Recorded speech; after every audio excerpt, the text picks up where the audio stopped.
अस्सलाम वालेकुम नाज़रीन, प्रोग्राम ओपिनियन में अली काजी में भलीकार आऊँ हैं यासिर अहमद। हमको स्टूडियो में ज्वाइन करता सीनियर तज्ज़ियाकार अली काजी साहब। वेलकम अली साहब। Thank you Yasir. अली साहब, DGISPR वरी ॿीहर वरजायो आहे पंहिंजी स्टेटमेंट खे, जेका पहिरियां हुननि ॾिनी हुई त फ़ौज खे सियासत में घसीटण जी कोशिशि न कई वञे, फ़ौज जो सियासत सां को तालुक़ न आहे, इन्हनि कयास आहिनि खे बंदि थियणु खपे। अगरि तव्हां वटि को सबूत आहे त पोइ उहो पेश कयो, ॿुधायो त असां कंहिंखे कॉल कयूं था पिया ऐं कंहिंसां असांजो राब्तो हले थो पियो। एक्चुअली ॿ शयूं पस मंज़र त सोलो आहे त ख़ुदि फ़ौजी तर्जुमान बि ऐं असांजी फ़ौजी क़यादत बि इमरान ख़ान हुकूमत लाइ चयो त भई हिकिड़ी हुकूमत आहे, हुनखे सपोर्ट करणु मिलिट्री इस्टेब्लिशमेंट जो फ़र्ज़ु आहे ऐं उहो असीं सपोर्ट कयूं पिया। त उनखां पोइ ऐं कुझु एक्शन्स अहिड़ा थिया जंहिंखां पोइ हिकिड़ो तासुर या परसेप्शन इहो जुड़ियो, जंहिंजी तरदीद बहरहाल असांजा मिलिट्री स्पोक्समैन बि नथा कनि त हू हिन हुकूमत खे सपोर्ट कनि पिया। टेक्निकली ॾिठो वञे त ज़ाहिर आहे हिकिड़ो फ़ौज हिन हुकूमत जो हिसो हुजे थो, हिकिड़ो रियासती इदारो हुजे थो, हुनखे हुकूमत साइड में हुजणु खपे। लेकिन जेको माज़ी रहियो आहे असांजे मुल्क जो 72-73 सालनि जो, उन में इहो तसवुरु थींदो आहे त असांजी मिलिट्री इस्टेब्लिशमेंट जेका आहे हू हिकिड़ो अणधुरियो, या त पाण धुर थी हुकूमत में अची वेंदी आहे मार्शल आर्ट्स जी सूरत में, न त हू हिकिड़ो अणधुरियो किरदारु अदा कंदी आहे। त हिन दफ़े इहो परसेप्शन या तासुर इहो हो त इमरान हुकूमत खे तमामु घणो सपोर्ट अचे पई इस्टेब्लिशमेंट पारां। हाणे ऐं हुनजी तरदीद त बहरहाल हींअर बि न पई थिए। हाणे तरदीद जेको पोइ भेरे बि DGISPR कई आहे, हिन दफ़े बि अॼु बि DGISPR कई आहे त भई हीअ जेके ॻाल्हियूं हलियूं पिए त पसे पर्दा PDM सां या कंहिंसां बि, स्पेशली PDM सां, सवाल इहो थियो अॼु त PDM सां को फ़ौज जी जेके पसे पर्दा ॻाल्हियूं हलनि पियूं, या पोइ जेको मरियम नवाज़ साहिबा कश्मीर में शायदि तकरीर में चयो त हिननि जा इमरान ख़ान जा वॾा जेके आहिनि उहो असांखे यानी इस्टेब्लिशमेंट ॾे इशारो हो त फ़ोन कॉल्स अचनि पियूं, दबाव विझनि पिया, त DGISPR चयो त न असांजी कुझु में कंहिंसां ॻाल्हियूं हलनि पियूं, न ई असां कंहिंखे फ़ोनूं कयूं पिया, कंहिं वटि सबूत आहे त पेश करे। ठीकु आहे, अगरि पाण हिनखे फेस वैल्यू ते वठूं, जीअं चयो पियो वञे बसि ईअं ई आहे, छाकाणि त पोइ त इहा ॻाल्हि त PDM जो त मुतालबो मंज़ूरु थी वियो। PDM त ॿ बुनियादी मुतालबा रखी, PDM जो बयानियो छा आहे त इमरान ख़ान हुकूमत खे हटायो वञे ऐं इस्टेब्लिशमेंट जी जेका मुदाख़लत आहे सियासत में उनखे हटायो वञे। सो हिकिड़ो मसइलो त हल थी वियो। पोइ अॼु मिलिट्री इस्टेब्लिशमेंट जे स्पोक्समैन अॼु ॿियो दफ़ो पाण इहा ख़्वाहिश जो इज़हार कयो आहे त असांखे सियासत में न गेलियो वञे। न गेलियो वञे मतिलबु इहो आहे त हू इंट्रस्टेड न आहिनि, हुनखे दिलचस्पी न आहे, त मतिलबु PDM जो मसइलो त हल थी वियो। सो PDM अॼु बिलावल साहब उनखे वेलकम बि कयो आहे, लेकिन पोइ त ॻाल्हि ई ख़तमु थी वई। पोइ त हाणे सिर्फ़ु हिकिड़ो नुक़्तो रहिजी वियो त इमरान ख़ान हुकूमत हटे। लेकिन ॻाल्हि इहा आहे त हू चइबो आहे दोस्त का दोस्त जो है, दुश्मन का दोस्त जो है, छा चइबो, जेको तव्हांजो मुखालिफ़ आहे उनखे जेको सपोर्ट करे पियो उनखे बि तव्हां मुखालिफ़ तस्वुरु कयो पिया। त PDM त हीउ सॼो बयानियो इस्टेब्लिशमेंट जे ख़िलाफ़ु ठाहियो इन करे जो हू इमरान ख़ान मुबैना तौर ते इमरान ख़ान खे सपोर्ट बि करे इस्टेब्लिशमेंट। सो हाणे इहो नुक़्तो बहरहाल अञा वज़ाहत न थी त अगरि PDM ऐं इमरान ख़ान हुकूमत जो टकराव थींदो त हुन में असांजी इस्टेब्लिशमेंट छा अणधुरी रहंदी? छा हुकूमत खे सपोर्ट करणु सियासत में अचणु न आहे? शायदि ईअं न हूंदो, या मूंखे ख़बर न आहे, हीअ एम्बिग्यूटी रहे थी। छाकाणि त जंहिं PDM खे इहा पक थी वई, सिर्फ़ु ज़बानी कलामी न एक्शन सां इहो वाज़े थी वियो त भई इस्टेब्लिशमेंट इमरान ख़ान जी हुकूमत खे सपोर्ट न पई करे, त मुंहिंजे ख़्याल आहे पोइ ख़ामख़्वाह में PDM बि इस्टेब्लिशमेंट खे टारगेट न कंदी। लेकिन बहरहाल अॼोको बयानु अगरि असीं इनखे फेस वैल्यू ते वठूं त पोइ त ॻाल्हि PDM जो मुतालबो मंज़ूरु थी वियो। पर असांजी तारीख़ जेका 73 सालनि जी आहे उन में इहो कॾहिं थियो न आहे त असांजी इस्टेब्लिशमेंट मतिलबु ग़ैर वास्तेदार थी बीह रही हुजे त असांजो छा वञे पाण में ॼाणे।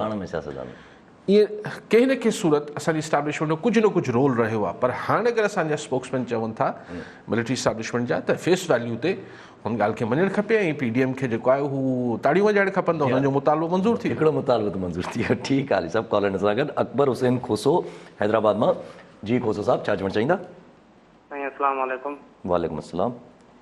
सर असांजो सवाल साईं खां इहो आहे त ये जेको ओपन ब्लड जे बारे में यकी इहो शो पियो हले थो, जॾहिं सुप्रीम कोर्ट बि चवे थी त बाबा वञी पार्लियामेंट कमु करे, उहो माना ऐं उनखां पोइ जॾहिं असांजो आम चूंडियूं थियूं थियनि त असां ॿाहिरि थोरो वोट हणंदा आहियूं त बि एजेंट जा ॿिया चवंदा आहिनि बाबा अंदरि वञी वोट कयो या कहिड़ियूं बि चूंडियूं थियनि थियूं त पोइ जॾहिं 73 साल खां इहो कमु हले थो त पोइ बाक़ी हुकूमत इन्हनि जे कॾहिं छो पई आहे को ॿियो तरक़ीअ बारे में छो नथी छड़ो सुवाल करे जेको वज़ीर जेको सलाहकार वज़ीर आज़म छड़ो इहा ॻाल्हि छड़ो वक़्तु इन में विञायो अथऊं 2 महीना थी हाणे इहो कमु हले थो पियो हिनखे छॾनि छो नथा 73 खां जॾहिं हिकिड़ी शइ हले थी त उन ते ध्यानु ॾियनि न बसि उहो पियो हले ठीकु आहे खोसो साहिब जी ॻाल्हि खां पहिरीं उन ॻाल्हि खे थोरो कंप्लीट करे वठूं मूं चयो त मुतालबो मंज़ूर थी वियो PDM जो न ईअं नथो चाहियां त असांजी इस्टेब्लिशमेंट को हुनजे मुतालबे जे तहत असांजी इस्टेब्लिशमेंट हिकिड़ो पंहिंजो स्टेटेड पोज़ीशन ॿुधाई आहे पंहिंजो मौक़ुफ़ रखियो आहे त असांखे सियासत में न गेलियो वञे असांखे दिलचस्पी न आहे लेकिन जीअं मूं चयो त हाणे एक्शन्स विल स्पीक लाउडर देन वर्ड्स जीअं वक़्तु गुज़रे थो त उनखां पोइ PDM खे तसली थी वेंदी जॾहिं तशफ़ी थी वेंदी त ॻाल्हि इहा आहे त इहो ख़ुदि अगरि ईअं थी वेंदो यानी सियासत में इंटरफेरेंस ख़तमु थी वञे थी अॻे इस्टेब्लिशमेंट जी त पोइ ख़ान साहिब खे सपोर्ट बि ख़तमु थी वञणु खपे टेक्निकली छाकाणि सियासी मामिलो आहे त पोइ ख़ान साहिब जी ही जेका परेशानी आहे हाणे खोसो साहिब जे सवाल ते अचां हुनखे जेको परेशानी आहे ओपन बैलेट कराइण जी शायदि इहा हुजे त यार उहा जेका ग़ैबी मदद ईंदी हुई उहा शायदि हिन भेरे न अचे त पोइ अगरि न अचे त PTI जा त खोड़ MPA MNA जेके आहिनि हू वाक़ई में नाराज़ आहिनि पंहिंजी क़यादत खां त पोइ त हू अलाए कंहिंखे वोट ॾेई छॾींदा ऐं साईं खे त ख़बर ई न पवंदी ख़ान साहिब खे तंहिंजे करे चए थो ओपन बैलेट करायो वञे छाकाणि त 18वीं तरमीम खां पोइ ही फ्लोर क्रॉसिंग थी वेंदी त को PTI जो MPA या MNA जेको आहे उहो मुखालिफ़ कैंडिडेट खे वोट कंदो त उनजी सीट हली वेंदी पर ॻुझी वोटिंग में ख़बर ई न पवंदी पर थींदो इहो रहियो आहे माज़ी में त जेके हुकूमत हुजे थी ऐं जंहिंसां अगरि स्पेशली इस्टेब्लिशमेंट जो सपोर्ट रहे थी त पोइ हुनजा MPA MNA जेके आहिनि चुरी बि नथा सघनि बल्कि मुखालिफ़ धुर जा MNA MPA चुरी वञनि था लेकिन ही जेकी डेस्परेशन आहे जेको छा लफ़्ज़ चयो त शदीद परेशानी हुकूमत खे नज़र अचे पई अॻु में त मूं सम्झो त सिर्फ़ु शायदि इशू ध्यानु हटाइण लाइ PDM ऐं लॉन्ग मार्च हिननि खां करे पई हुकूमत पर हाणे लॻे थो त हू वाक़ई में परेशान आहे हुनखे इहो डपु आहे त अगरि ही जीअं पीपल्स पार्टी वारा या PDM वारा चवनि पिया त असीं सरप्राइज़ ॾींदासीं वाक़ई में अगरि मिसाल तवक़ा हुजे PTI खे त असीं 20 खनि सेनेटर खटींदासीं इन इलेक्शन में ऐं ठगा थी वञे 10 11 8 9 सेनेटर गुम थी वञनि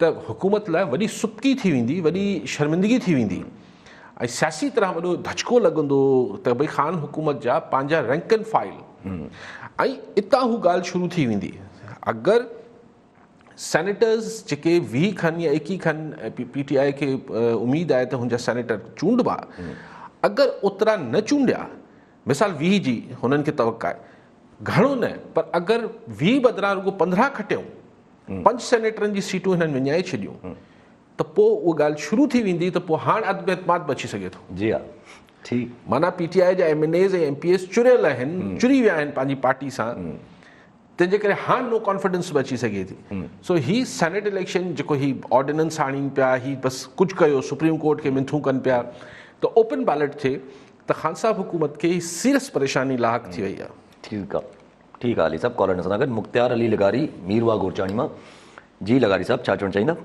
अस्सलाम वालेकुम वालेकुम अस्सलाम साईं खां इहो हिकु ॿ सवाल आहिनि साईं खां त पहिरियों सवाल साईं इहो आहे जो हींअर जेको सुप्रीम कोर्ट में जेको GRT वारो फ़ैसिलो जेको आयो आहे त इहो फ़ैसिलो ऐं ॿियो साईं बयानु आयो परवेज़ खटक साहिब जो त आउं चाहियां त वज़ीर आज़म जी हुकूमत खे किराइण में देरी करणु लॻंदी त उन साईं जेको GRT फ़ैसिले जी ऐं साईं परवेज़ खटक साहिब जे बयान जी असां कड़ी हिक ॿिए खां जुड़े कोन पए पहिरीं साईं इहा ॻाल्हि ॿियो नंबर साईं सवाल इहो आहे त हींअर जेको पंहिंजो गवर्नमेंट हींअर वफ़ाक़ गवर्नमेंट में बिल पास करायो आहे जेको सेनेट जे हवाले सां त इन जो साईं कल्ह रज़ा रबानी साहिब प्रेस कॉन्फ्रेंस कई आहे त इहो हुन फ़ैसिलो जेको सुप्रीम कोर्ट में जो अञा केस दाख़िल करायल आहे इन जो अञा फ़ैसिलो आयो कोन उहो पेंडिंग में पियल आहे छा गवर्नमेंट साईं इहो ज़रूरी पंहिंजो पास करायो आहे बिल त छा इहो साईं सही आहे या न इन बारे में असांखे थोरो राय पुछणी महिरबानी ठीकु ठीकु आहे लॻाए साहब। लॻाई साहब, हुकूमत को बि बिल पास न कराए सघी आहे। उहो कानून तरमीमी बिल पास कराइण जी ख़्वाहिश हुई, पर 2/3 अक्सरियत न आहे हुकूमत वटि, उहो बिल पास कानून कोन ठहियो आहे। इन करे हीअ जेको ऑर्डिनेंस कढियो आहे ख़ुदि मश्करी आहे। जी हा, यानी ऑर्डिनेंस जे लाइ खे मशरूत करार ॾिनो वियो आहे सुप्रीम कोर्ट जे फ़ैसिले सां। सुप्रीम एडवाइज़री उहो त फ़ैसिलो एडवाइज़री, हा, यानी एडवाइज़री आहे त अगरि सुप्रीम कोर्ट इहो इंटरप्रिटेशन करे थी त जनाब सेनेट में चेंज जेका आहे, सेनेट इलेक्शंस जे रूल्स में तब्दीली जेका आहे हू बाय एन एक्ट थी सघे थी, न के तरमीम आइन में तरमीम जे, त पोइ हू जेको जेसि ताईं थिए एक्ट में तब्दीली, उन लाइ बि त क़ौमी असेंबली में पास कराइणो पवंदो न, तेसि ताईं असीं ऑर्डिनेंस आणियूं पवंदो। पर जे अगरि सुप्रीम कोर्ट इहो नथी चए ऐं हू चए थी न ही आइनी हिन जो जेको आहे हीउ आइन जो हिसो आहे, त पोइ त ऑर्डिनेंस आइन में तरमीम त करे नथो सघे। सो अहिड़ी कहिड़ी तकड़ आहे सरकार खे, ऑर्डिनेंस राति जे पेट में बि जारी थी वञनि था। सो दैट शोज़ कि एतिरी डेस्परेशन आहे, एतिरी तकड़ आहे ऐं एतिरी परेशानी आहे सरकार खे, त अञा सुप्रीम कोर्ट जो फ़ैसिलो आयो ई कोन्हे त तव्हां ऑर्डिनेंस अॻु में कीअं जारी करे छॾियो आहे। अहिड़ी तव्हांखे कीअं उमेदु आहे त सुप्रीम कोर्ट तव्हांजे हक़ में फ़ैसिलो कंदी, ऐं अगरि सुप्रीम कोर्ट हक़ में फ़ैसिलो कंदी त ऑर्डिनेंस जारी थियण में मिंट लॻंदो, वज़ीर आज़म हाउस मां समरी वेंदी, सदर साहिबु साइन कंदो, ऐं पर इहो छा प्रेशर विझनि पिया। जी डिक्टेट हिकु इल्ज़ाम लॻे पियो इहो बि त डिक्टेट करण जी कोशिशि कई थी वञे सुप्रीम ठीकु आहे न। त हाणे अञा तव्हां हिकिड़ो सुप्रीम कोर्ट जो फ़ैसिलो आयो ई कोन्हे, त तव्हां इहो अज़्यूम कंदे, इहो तसवुरु कंदे त इहो फ़ैसिलो तव्हांजे हक़ में ईंदो, तंहिंजे करे असीं अॻुवाट ई ऑर्डिनेंस जारी कयूं पिया, ॻाल्हि जुठा। ठीकु आहे सभु कॉलर सां गॾु इमदाद अली सोलंकी सीता रोड मां। जी सोलंकी साहब, छा चवणु चाहींदा? अस्सलाम वालेकुम सर। काज़ी साहब खे पहिरियों त सलाम। काज़ी साहब खे अर्ज़ु कंदासीं त साईं मां IBA हेडमास्टर आहियां सीता रोड खां, उहो पियो ॻाल्हायां। 958 IBA हेडमास्टर्स 2017 में IBA जे थ्रू असां आया हुआसीं। रिगोरियस असांजी हिकिड़ी कॉम्पिटिशन थियो, उन खां पोइ स्क्रूटनी थी ऐं हिकिड़ो प्रोसेस हुयो जंहिं तहत असां आयासीं। हाणे 4थों साल आहे, असांजी परफॉर्मेंस खे सेक्रेटरी, मिनिस्टर, कम्युनिटी सभिनि सारायो आहे। हाणे वरी हिननि हिकिड़ो हिन महीने में असांखे SPSC ॾांहुं मोकिलनि था त तव्हां उहा टेस्ट कराए ऐं जेको आहे वरी तव्हां अचो। ऐं इहो हिकिड़ो लॉ आहे त कॉन्ट्रेक्ट एम्प्लॉई खे तव्हां SPSC ॾे नथा मोकिले सघो। सो असीं चाहियूं था त काज़ी साहिबु असांजो आवाज़ु बणिजे, हीअ असांजी आवाज़ खे उथारे असांजो इहो मसइलो हल कराए। तव्हांजी वॾी महिरबानी सर। ठीकु आहे। सोलंकी साहब चयो न IBA जो हेडमास्टर आहियां, त मूंखे सम्झ न आयो त IBA में हेडमास्टर कीअं हूंदा आहिनि, लेकिन साईं चवंदा IBA जे स्कूल्स जेके, हा जेको IBA स्कूल्स जा IBA जे अंडर स्कूल्स कमु था या जेको IBA जिन्हनि खे कयो अपॉइंटमेंट कई। अच्छा, आई डोंट नो। बहरहाल सही, तव्हांजी आवाज़ु सोलंकी साहब ज़रूरु पहुतो हूंदो। ऐं बाक़ी में सिंध पब्लिक सर्विस कमीशन जी ॻाल्हि पिया साईं कनि, जी उहो त रेगुलर एम्प्लॉयमेंट थींदी आहे न, उन लाइ ही त कॉन्ट्रैक्ट ते आहिनि, जीअं साईं चवनि पिया। बिल्कुलु सही, सही था चओ। ठीकु आहे। अली साहब, हिकिड़ो सुवाल अचे थो हिन ऑर्डिनेंस जे हिसाब सां त DGISPR जो चवणु त असां सियासत में न घिसी थो, असांखे सियासत में न अचणु खपे। ऑर्डिनेंस अगरि इहो पास थी थो वञे या अगरि इहो कानून लागू थी थो वञे, अगरि शो ऑफ हैंड्स वारो कानून अची थो वञे त काफ़ी हद ताईं इस्टेब्लिशमेंट लाइ पंहिंजे लाइ बि मुदाख़लत घटिजी वेंदी न? सही, हू त इस्टेब्लिशमेंट त चए थी असां न कंदा आहियूं, न करण जो इरादो आहे, त उन्हनि जे बि फेवर में वेंदी इहा ॻाल्हि। हा, लेकिन ॾिसो असां वटि वक़्ती फ़ाइदनि लाइ खोड़ सारी शयूं थियनि थियूं, ऐं न चवां त इस्टेब्लिशमेंट खे इन सां फ़ाइदो थियो, लेकिन इमरान ख़ान साहिब खे यकीनन ॻणती आहे त हुन जा MNA MPA फिरी वेंदा। हाणे हिते मसइलो ख़ान साहिब जो आहे, ऐं शायदि ॿिए पासे खां को मदद जी ग़ैबी मदद जी उमेदु घटिजी वई आहे ख़ान साहिब वटि शायदि। जी तंहिंजे करे शो ऑफ हैंड जी ॻाल्हि थिए पई, न त हुकूमतूं त चाहींदियूं आहिनि त हिकु उजगो में थिए, हुकूमतूं त कॾहिं बि न चाहींदियूं आहिनि त शो ऑफ हैंड थिए। लेकिन परेशानी थी वई आहे त हुकूमत में जीअं ख़ान साहिब पंहिंजी हुकूमती सिरिश्तो जुड़ियो आहे, हुन पार्टी या गवर्नमेंट जी त किथे नज़र नथो अचे। हिते इहो ई महसूसु थींदो रहियो आहे 2.5 सालनि में त को ग़ैबी क़ुवतूं हिन हुकूमत खे सपोर्ट बि कंदियूं रहियूं आहिनि, इनखे हलाईंदियूं बि रहियूं आहिनि। सो हाणे शायदि ख़ान साहिब खे लॻे थो त पंहिंजे बल ते करिणो पवंदो, त हुनखे सम्झ न पियो अचे कि ॾिसो हिते असां वटि बि थोरी ॻाल्हि थिए थी हर हुकूमत में। पोइ पंहिंजे MPs खे सॾिबो आहे, पोइ उन्हनि जा शिकवा ॿुधबा आहिनि, पोइ उनजी नाराज़गियूं ॿुधबियूं आहिनि, पोइ ॾोरापा दूरि कबा, अच्छा बाबा तुंहिंजो भाइटे खे नौकिरी था ॾियूं, तुंहिंजे चाचे खे ठेको था ॾियूं, तोखे हीअं था कयूं, तोखे इहो जेको थींदो आहे आउट ऑफ सही थींदो आहे, लेकिन इहो थींदो आयो आहे। MP MNAs खे वक़्तु अचण ते ॾाढो जेको आहे उहो मोहतरम ऐं मोज़िज़ सम्झो ईंदो आहे, पोइ बाद में हुन सां चीफ मिनिस्टर या प्राइम मिनिस्टर मिलंदो बि कोन्हे, लेकिन ज़रूरत ते त इहो थींदो आहे। हिते शायदि खां सां वटि उहा टीम ई कोन्हे, जी हा, मिलियो पंहिंजे MNA सां, लेकिन जेतिरी हेठि ताईं, अच्छा ख़ुदि सिंध में केतिरा MP बीहंदा, मथां को 5-7 MP हेठि मथे थी वञनि, पंजाब में थी वञनि। अच्छा, अॼु बिलावल भुट्टो ज़रदारी साहिबु त काफ़ी कॉन्फिडेंट हो, हू चए पियो, दावा करे पियो त ओपन बैलेट में बि जी हा, ख़ान साहिब खे झटको अची वेंदो, जी हा, हुन खां पक थियल आहे। जी हा, ठीकु आहे साहिबु। कॉलर सां गॾु रफ़ीक रिंद सेवण मां। जी रिंद साहिबु, छा चवणु चाहींदा? अस्सलाम वालेकुम दादा। वालेकुम अस्सलाम।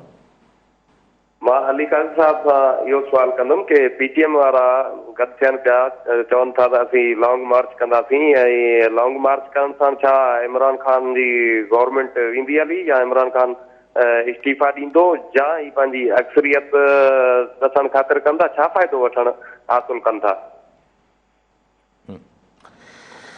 सही रिंद साहिबु, 14 ताईं त इहा ई चिठी ॻाल्हि कोन हुई त रुॻो ही लॉन्ग मार्च थींदो या धरनो बि थींदो, छाकाणि त को बि PDM जो अॻुवाण वज़ाहत ई न पियो करे त उन्हनि पहिरें ॾींहुं बसि चयो 26 मार्च ते लॉन्ग मार्च थींदो।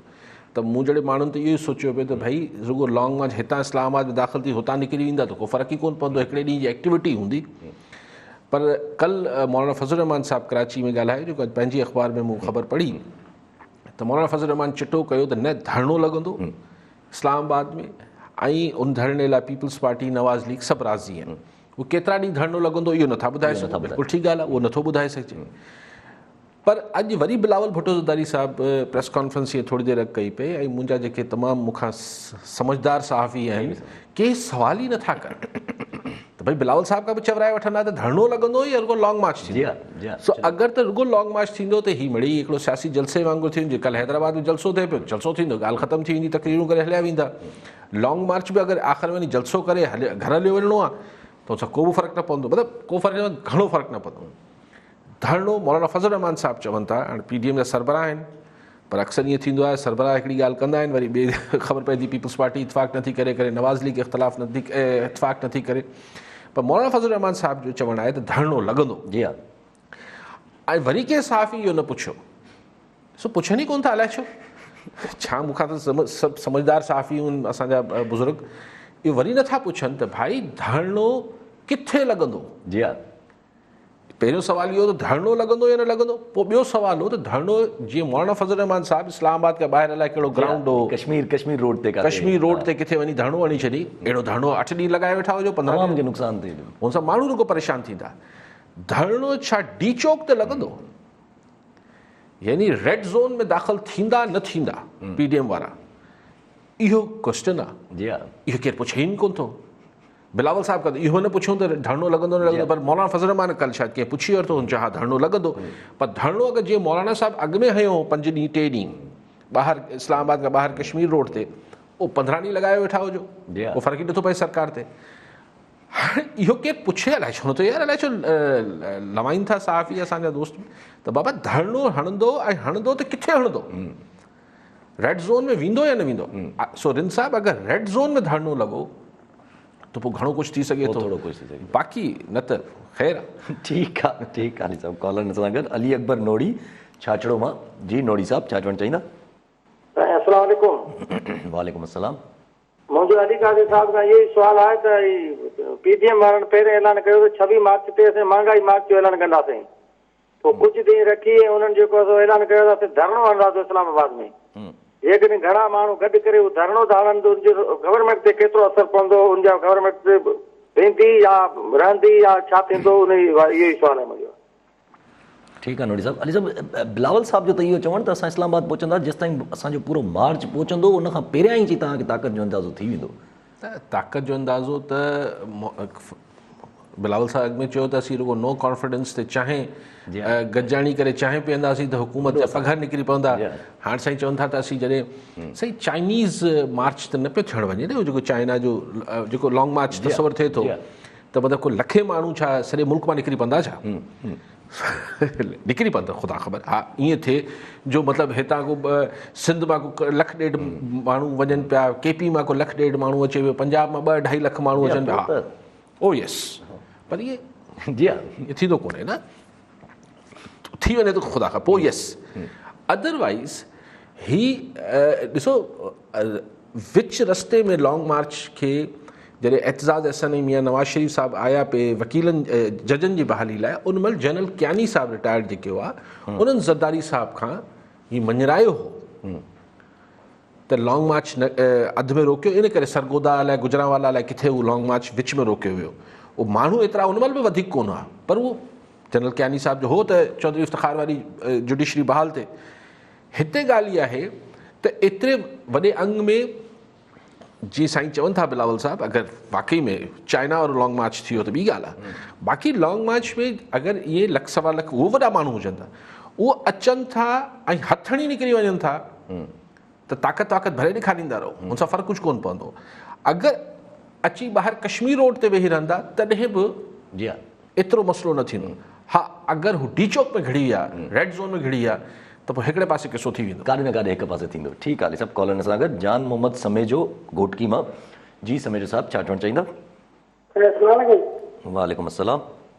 मुंहिंजो सवाल अली ग़ाज़ी साहब का इहो आहे त जेकॾहिं जेको हलीम आदिल ख़िलाफ़ जेको कब्ज़ा माफ़िया ख़िलाफ़ कयो आहे कार्रवाई, छा उहो घोटकी ज़िले में कार्रवाई करे सघंदो आहे सिंध हुकूमत? बसि ठीकु आहे समेजो साहब, कब्ज़ा माफ़िया जेकी कार्रवाई हले थी पई, उहो छा घोटकी ज़िले में कार्रवाई थी सघे थी? साईं पुछनि सही, हुकूमत जेका हूंदी आहे उन वटि वॾी ताक़त हूंदी आहे, थी हर शइ सघे थी, जी हा, करण जी नियत हुजे। हा, नियत हुजे, बसि नियत हुजे। ठीकु आहे। ऐं सभु हिकिड़ो सुवालु अचे थो ज़हन में त की ईअं ॻाल्हियूं अचनि थियूं त अगरि जे हीउ ऑर्डिनेंस शाया थी वियो आहे ऐं सुप्रीम कोर्ट जो अगरि रेफरेंस नथो अचे त पोइ सेनेट जा इलेक्शन्स रेफरेंस जो माना का एडवाइज़री तेसि ताईं नथी अचे त पोइ सेनेट जा इलेक्शन्स केर सां थींदा? ऐं पोइ त हिकिड़े क़िस्म जो जेको पीपल्स पार्टी चवे थी त रज़ा रब्बानी जो चवण त कॉन्स्टिट्यूशनल क्राइसिस करण जी कोशिशि था कयो, सेनेट इलेक्शन्स खे डिले करण जी कोशिशि था कयो, त पोइ त इहे ॻाल्हियूं साम्हूं थी अचनि। न ॾिसो, अञा टाइम आहे। अॼु पाण सम्झो 9 तारीख़ ते आहियूं, अञा महीनो आहे। होपफुली बाय दैट टाइम मुंहिंजे ख़्याल सुप्रीम कोर्ट खे बि हिन ॻाल्हि जो इदराक हूंदो त हुननि जो फ़ैसिले जे करे शयूं मुलतवी न थियनि। मुंहिंजो ख़्यालु आहे त हुनखां अची वेंदो फ़ैसिलो, लेकिन ऑर्डिनेंस जारी करण जी तकड़ कहिड़ी हुई मतिलबु परेशानी आहे। ठीकु आहे अली साहब, ऐं परेशानी आहे त पोइ माना चलो इनखे अॻिते वधूं था पिया त जीअं मौलाना साहब जो जेका तव्हां ॻाल्हि कई त धरने जे हिसाब सां हुननि जो चवणु त धरना होगा और पीपल्स पार्टी भी साथ होगी और PLN भी उनका मुशावरत है इस बात में। त मौलाना साहब जी ॿ टे ॻाल्हियूं जेके उन जेको हिकु प्रोग्राम में वेठा हुननि में ॿ टे ॻाल्हियूं बि कयूं, जंहिंमें हुननि जो चवणु त भई असांखे ॻाल्हाइण जी ज़रूरत ई न आहे, असां त हमेशह ढाल थी रहिया आहियूं इदारनि जो, असां छो ॻाल्हाईंदासीं ईअं, माना असांखे त राब्ते करण जी ज़रूरत आहे ई कोन। ॾिसो, इहो मूंखे ख़बर न आहे त छाकाणि त वज़ाहत DG ISPR कनि पिया, लेकिन पोइ हीउ शाह महमूद कुरैशी साहिबु कहिड़ी मुलाक़ात जो हवालो ॾेई रहिया, उहो कंहिंजे दरमियान मुलाक़ात थी न? त क़ौमी असम्बली में चयूं न त ये जो PDM ने अपना राज नहीं खोलना चाह रहा, वो इस्तीफ़ाओं का फैसला, ये फैसला वापस लिया, मैं बताना नहीं चाहता हूँ कहाँ मुलाकात हुई, राज नहीं, तो वो मुलाकात कंहिंसां हुई, छा हुई? सो बहरहाल रमज़न ऐं पवणु नथो चाहियां, ॻुझ आहे इन में पवणु नथा चाहियूं। सो ॻाल्हि इहा आहे त हाणे इहे ॻाल्हियूं किथे न पियूं थियनि ऐं मौलाना फज़ल रहमान साहिबु चवनि था ॻाल्हियुनि जी ज़रूरत ई कोन्हे, त डायलॉग खां सवाइ त क्राइसिस थींदो। मिसाल अगरि ताक़त जो तवाज़ुन जेको आहे बराबरी ते अची बीह रहियो, PDM वाकई में 1.5 लख माण्हू खणी ज़ोरी मिसाल खिड़ी वई रेड ज़ोन में, हाणे छा थींदो?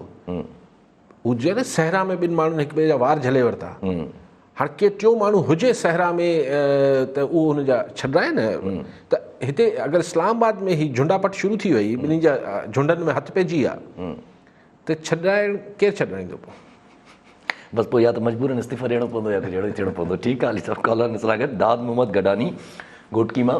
जी गडानी साहब, छा चवणु चाहींदा? वालेकुम अस्सलाम। अली अॼानी जी ॻाल्हि तव्हां पिया फज़ल रहमान PDM जो सरबराह सम्झाणो रेड ज़ोन में ऐं हुनखां पोइ शेख खणंदा त हिननि खे अहिड़ो कमु कयूं तारीख़ यादि रखंदा लख 1.5 या 2 लख माण्हू गॾु थियनि था त शेख रशीद साहिबु उन्हनि खे छा करे सघे थो 2 लखनि खे 3 लखनि खे इन ते थोरी रोशनी वही ॻाल्हि ठीकु आहे। ऐं त असां 250% मुतफ़िक़ आहे, 200 न 250% मुतफ़िक़ आहे। वॾे अंग में माण्हू अची विया त शेख रशीद साहिबु छा केरु कुझु नथो करे। कानून तोड़ोगे तो ये कर न उहो पोइ सभु डायलॉग आहे। उहो चइबो आहे सरकार खे पंहिंजी रिट त ॿुधाइणी हुजे, इहे डायलॉग। अगरि वॾे अंग में माण्हू अची विया गॾाणी साहिबु त शेख रशीद साहिबु त उहे बि सियासी माण्हू आहिनि की सुभाणे वरी हिते किथे रहणो आहे। आउं नथो सम्झां त पोइ न त पोइ त किसे हथनि मां निकिरी वेंदो, पोइ ताक़त जो इस्तेमालु नथो थी सघे। पर अगरि थोरा माण्हू हूंदा त अहिड़ो ॾाढो वसंदो। ठीकु आहे। कॉलर हिन सां गॾु अली मुराद मरी मीरपुर कासमा जी। मरी साहिबु छा चवणु चाहींदा? साईं असांजो अर्ज़ु आहे त सिंध गवर्नमेंट असांखे जेको ग्रुप इंश्योरेंस जा पैसा नथी ॾे रिटायर्ड मुलाज़िमनि खे, जॾहिं सुप्रीम कोर्ट जो ऑर्डर आहे। ठीकु आहे जी साईं, जा पैसा बिल्कुलु सही ॾियणु खपे ग्रुप इंश्योरेंस जा पैसा सरकार खे। ठीकु आहे साहब। अच्छा, तव्हां शामूद कुरैशी साहिब जी ॻाल्हि कई। शामूद कुरैशी साहिबु चवण जो त जीअं ई बयानु आयो DGSP से, उनखां मुफ़ारिक़ शामूद कुरैशी साहब जो चवण त पाक फौज अपना किरदार अदा कर रही है, अपोजिशन जानबूझ के मुतनाज़ा बनाने की कोशिश कर रही है इदारों को और कुछ शख्सियात को। सही ॾिसो, तकरार हाणे जानबूझ के ज़ाहिर जानबूझ के कनि पिया, सिधो चवनि पिया त इस्टाब्लिशमेंट जो नाला खणनि पिया, सभु ॻाल्हियूं कनि पिया। कल भी बिलावल भुट्टो, कल अलाए 2 ॾींहं बिलावल भुट्टो ज़रदारी साहब भी चयो पियो त देखिए हम तो एक लॉन्ग टर्म बात कर रहे हैं, हम इस्टाब्लिशमेंट का रोल ख़त्म करना चाह रहे हैं। माना हू ॻाल्हि खां ठीकु आहे हल्के सुरनि में ज़रूरु खणी वई आहे PDM। शायदि हुननि खे ॿियो कुझु न, ऐं नथो चाह त किथे गुजगो में ॻाल्हियूं थी रही हूंदियूं, छाकाणि त DG साहिबु ISPR तरदीद कनि पिया त आऊं कीअं चवां त न ॻाल्हियूं थी रही हूंदियूं। पर भला न्यापा नड़ा त हूंदा न त भई मुड़ी वञो, असां धुर न आहियूं। इहा ॻाल्हि जेका पब्लिकली बि चवनि पिया DG ISPR त असांखे सियासत में न घेलियो, त सियासत में न घेलियो त शायदि हितां इहो ई चयो वेंदो हूंदो त भई तव्हां हुननि जो सपोर्ट बि बंदि कयो, असीं ॼाणूं हू ॼाणियूं। ऐं आउं इहा ॻाल्हि बिल्कुलु जेको थोरो घणो ज़िंदगी मूं इक़्तिदारी सियासत खे वेझो खां ॾिठो आहे, ऐं तव्हांखे बिल्कुलु कॉन्फिडेंस सां इहा ॻाल्हि चई सघां थो त अगरि इस्टाब्लिशमेंट ख़ान हुकूमत जी सपोर्ट जीअं करे रही हुई माज़ी में, अगरि नथी करे ऐं हिकिड़ो लेवल प्लेइंग ग्राउंड जेको चवनि पिया बिलावल साहिबु त असांखे बसि छॾियो मैदान में लाहियो। हा, सियासत मैदान में चइबो आहे न, मैदान में लाहियो पहलवाननि खे, पोइ असीं ॼाणूं ॿियो ॼाणे। उन में PDM वारा ख़ान हुकूमत खे हलणु कोन ॾींदा, इहे टोड़े विझंदा। छाकाणि त ख़ान हुकूमत उन ट्रेडिशनल अंदाज़ में हुकूमत हलाए ई कोन पई जो पंहिंजा MNA MPS खे हू पाण सां रखी सघे। हुन जा इतिहादी बि कोन बीहंदा, लेकिन बशर्ते कि इतिहादियुनि खे जिथां बि सिग्नल्स अचनि था उहे अचणु अगरि बंदि थी वञनि, या इहो मैसेज अचे त बाबा तव्हां ॼाणियो, तव्हांजो कमु ॼाणे, हाणे तव्हां आज़ादु आहियो, त बीहंदा कोन ख़ान, देर बि न लॻंदी। ठीकु आहे साहिबु। कॉल हिन सां गॾु ज़ाहिर अरसलान पीरज़ादो दादूमा जी। पीरज़ादो साहिबु छा चवणु चाहींदा? सर, मुंहिंजो सुवालु आहे अली काज़ी साहिब खां त छा पाकिस्तान पीपुल्स पार्टी वारा शहीद ज़ुल्फ़िकार अली भुट्टो साहिब जे नाले सां सिंसियर आहिनि?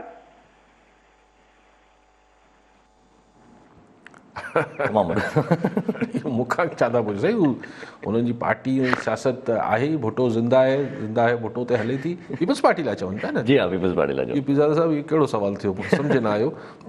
छाकाणि त मुंहिंजो त ख़ानदानी सियासी हर लिहाज़ खां उन्हनि जो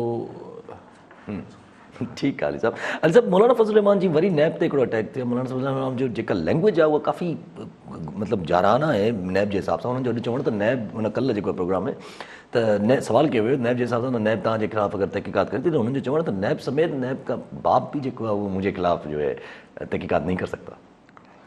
बहरहाल हाणे इहो त ॿोली मौलाना साहिबु चई सघनि था, ऐं नैब फ़िलहालु त सोड़ो करे पई, ऐं तहक़ीक़ात करण खां त कंहिंखे कीअं थो रोके सघिजे।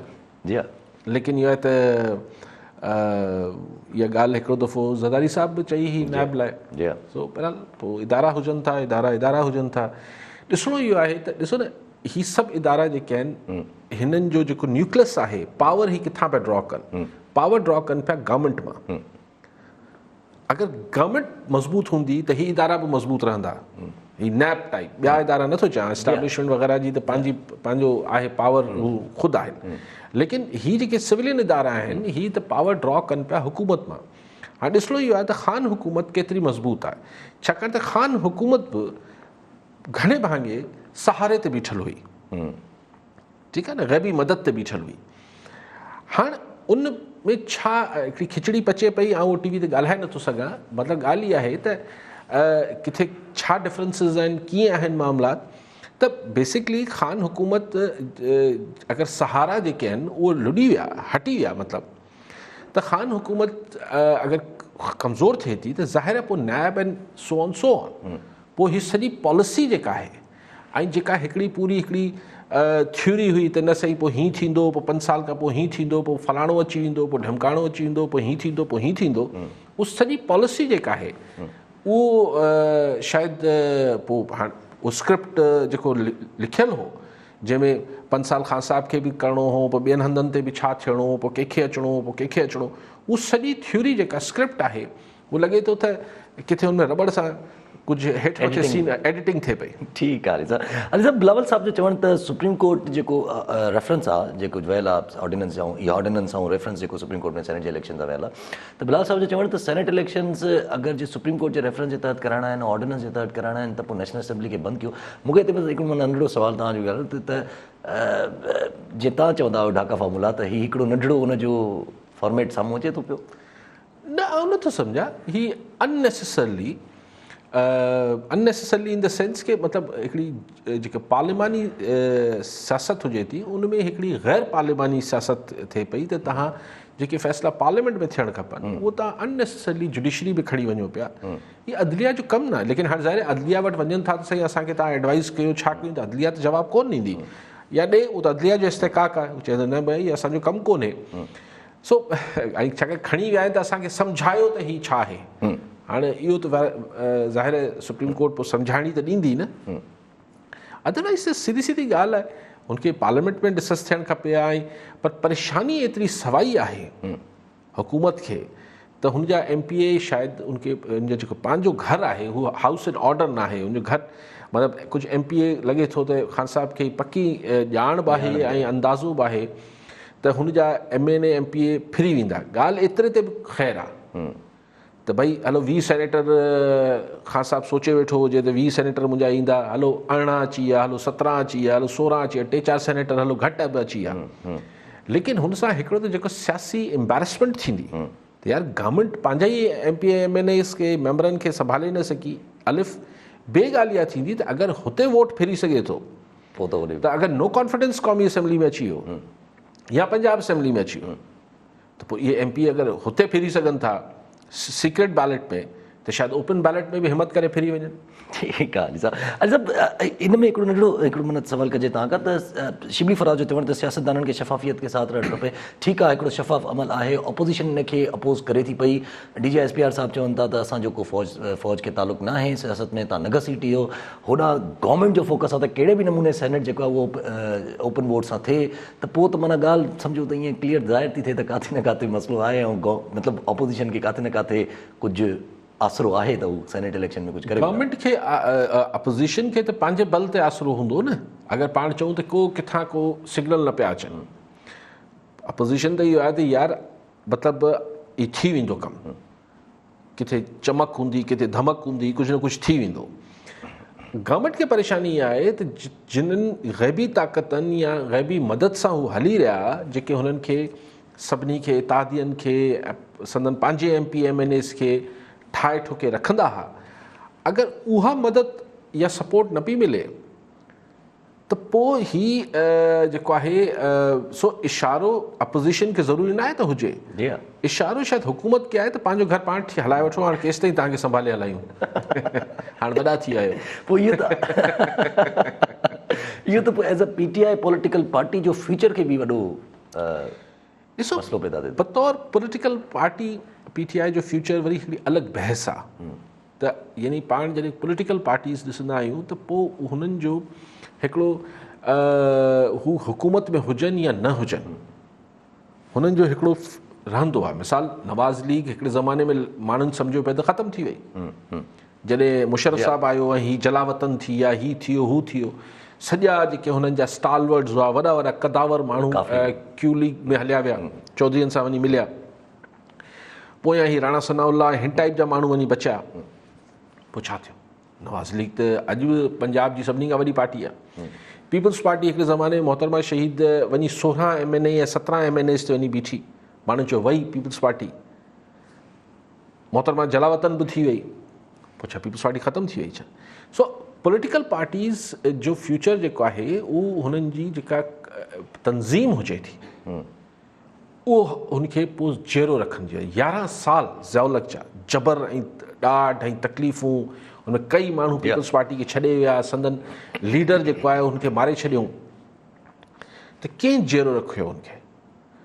मोहतरमा शहीद बेगम नुसरत साहिबा मरूमा उहो पंहिंजी जाइ ते हेठि जालनि कारकुननि जहिड़ो रखियो न, थले ते वेठा, होटलनि ते वेठा, ॻाल्हियूं ॻाल्हियूं ॻाल्हियूं, न हीअं थी थो। पोइ हुन ज़माने में सोशल मीडिया बि न हो त सीना गज़ट हलंदो हो, जालो पंहिंजी सीने हिकिड़ी कहाणी पाणे ठाहींदो त बसि ॾिसो हीअं थी वेंदो, पोइ ज़ौलक हीअं ख़तमु थी वेंदो। पोइ ॻाल्हि इहा आहे त हिकिड़ी पार्टीज़ जेके या नवाज़ लीग फॉर दैट मैटर, हीअं बि नवाज़ शरीफ़ जलावतन आहे न, मरियम साहिबा साल माठ रही, ख़तमु थी वई छा नवाज़ लीग?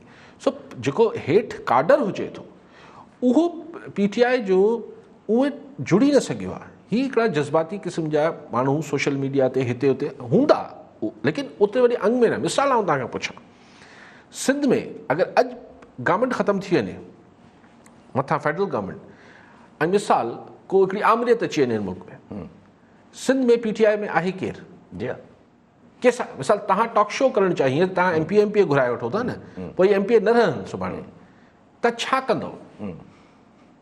भई हिकिड़ा माण्हू हूंदा आहिनि जेके सिर्फ़ु लीडरशिप न हलाए रही हूंदी आहे, हेठि पूरो काडर हुजे थो, त बेसिकली PTI जो जेको तव्हां मूंखां हाणे वरी हिन ते पूरो प्रोग्राम करे सघूं था, त पोइ PTI जो फ्यूचर छा आहे उहो हिकिड़ी डिघी कहाणी आहे। ये कहानी फिर सही ठीकु आहे, ठीकु आहे। ऐं सभु अॻिते वधूं पिया त पंहिंजो जीअं पीपल्स पार्टी होॾे ॾिठोसि त PTI जेको आहे उहो पंजाब सरकार पंहिंजे PMLN जे हुनखे इंक्रोचमेंट्स जे नाले ते ड्रा ड्रू कई, ऐं थोरो वरी उहो सिंध में बि ट्रेलर नज़र आयो जंहिंमें हलीम आदिल शेख साहिबु अपोज़िशन असांजा लीडर आहिनि, उन्हनि जो चवणु त भई मुंहिंजी जेका स्टे बि हुई या मूं वटि जेके आहिनि उहे कागज़ बि आहिनि, तॾहिं बि मुंहिंजी ड्रा ड्रू करे विया आहिनि। ॾिसो हाणे हीउ जेको पॉलिटिकल विक्टिमाइज़ेशन वारो किस्सो आहे इहो पाकिस्तान जी तारीख़ हिन सां भरी पई आहे। हाणे वाकई में विक्टिमाइज़ेशन हुजे थी या अगरि सही ॻाल्हि बि हुजे थी त विक्टिमाइज़ेशन जे खाते में वञे थी। मिसाल पीपल्स पार्टी वारनि चवनि था असां करप्शन जा केसिस आहिनि, असां त विक्टिमाइज़ेशन थिए थी, शरीफ़ फैमिली चए थी असांजी विक्टिमाइज़ेशन थिए थी, असां करप्शन कई कोन्हे, ख़ुदा ख़बर, ठीकु आहे। हाणे सो लेकिन तस्वुर इहो ई थींदो आहे त अगरि अपोज़िशन जे ख़िलाफ़ु छाकाणि ऐं ॿी ॻाल्हि इहा हुजे थी छाकाणि त कार्रवायूं एतिरी शफ़ाफ़ नथियूं थियनि ऐं इवन हैंडेड नथियूं थियनि। भई अगरि इहा ॻाल्हि for the sake of discussion कयूं त अगरि मिसाल हिकिड़े सेकेंड लाइ चऊं त हलीम आदिल वारनि हीउ कब्ज़ो कयल आहे, ठीकु आहे, जिते इनको सॼे सिंध में सिर्फ़ु हिननि ई कयल आहे। जी हा, इहो साईं जो सवाल पीपल्स पार्टी जे चङनि मुड़ुसनि किथे किथे त थियलु हूंदो न, भला हिकिड़ो पंहिंजे वज़ीर या MNA MP जी मतिलबु हैदराबाद जे भर पासे में ॿेले खाते जी ज़मीननि ते कंहिंजा कब्ज़ा आहिनि। सो चवण जो मक़सदु आहे त पोइ इहो थिए थो त हीउ सिलेक्टिव आहे, करे चयो यार उहो करप्शन असां कई आहे ॿियनि न कई आहे छा? सो वाकई में अगरि ॻाल्हि इहा आहे त सभिनी जे ख़िलाफ़ु मिसाल नैब अगरि इहे अक्रॉस द बोर्ड करे त कंहिंखे हरूभरू आंगुर खणण जो मौक़ो न मिले, पर जेको वधीक माना मौलाना फज़ल रहमान ते हाणे तव्हां करप्शन जा केसिस कढो पिया, मौलाना फज़ल रहमान ते साल पहिरीं बि हिते ई हो न, हीउ 2 महीननि में करप्शन छो साम्हूं अची वई आहे? ठीकु आहे सर। अच्छा बिलावल साहब जो आख़िरी ॿ टे कॉमेंट वठी वठूं तव्हां खां त बिलावल साहब जो चवणु त हीउ जेको आहे सेनेट जो इलेक्शन अगरि अहिड़े तरीक़े सां करायो थो वञे त उहो इलेक्शन मुतनाज़ थो थिए। ऐं ॿी ॻाल्हि हुननि जेका कई त अगरि जे सुप्रीम कोर्ट जो रेफरेंस हुननि जो हिकिड़ो माना चवणो हो त अगरि जे सुप्रीम कोर्ट जे खां जस्टिफिकेशन वठो था पियो, रेफरेंस वठो था पियो त तव्हां ऐं ओड़े हिसाब सां अगरि इलेक्शन कयो त सुप्रीम कोर्ट जो बि डिसीजन मुतनाज़, सुप्रीम कोर्ट इदारा बि मुतनाज़ थी सघंदा। सर इहो बहरहाल हिकिड़ो पाण जा त पर सड़ंदा पाण जहिड़ी ॻाल्हियूं नथा करे सघूं, लेकिन ॻाल्हि इहा हुजे थी त असांजे इदारनि माज़ी में बि अहिड़ा फ़ैसिला कया आहिनि जंहिंसां हू तकरारी थिया आहिनि। मिसाल डॉक्ट्रिन ऑफ नेसेसिटी कहिड़ी मज़ाक आहे, सुप्रीम कोर्ट असांजी फाज़िल आला अदलिया कयो न। ज़ुल्फ़कार अली भुट्टो यानी हिकिड़े माण्हू खे तव्हां बच करण ते फाई जी सज़ा ॾेई छॾी। जी हाँ, उहो ज़ुल्फ़कार अली भुट्टे जो केस जेको आहे अॼु ताईं को बि वकील वञी कोर्ट न कंदो आहे, न शायदि उहो सिर्फ़ु हिकिड़े ई दफ़े लाइ कयो वियो। त हाणे इनखे कीअं चऊं सही आहे भई, छाकाणि फाज़िल अदालत खे, भई फाज़िल अदालतनि ग़लति कम बि कया न, माज़ी में त थिया न।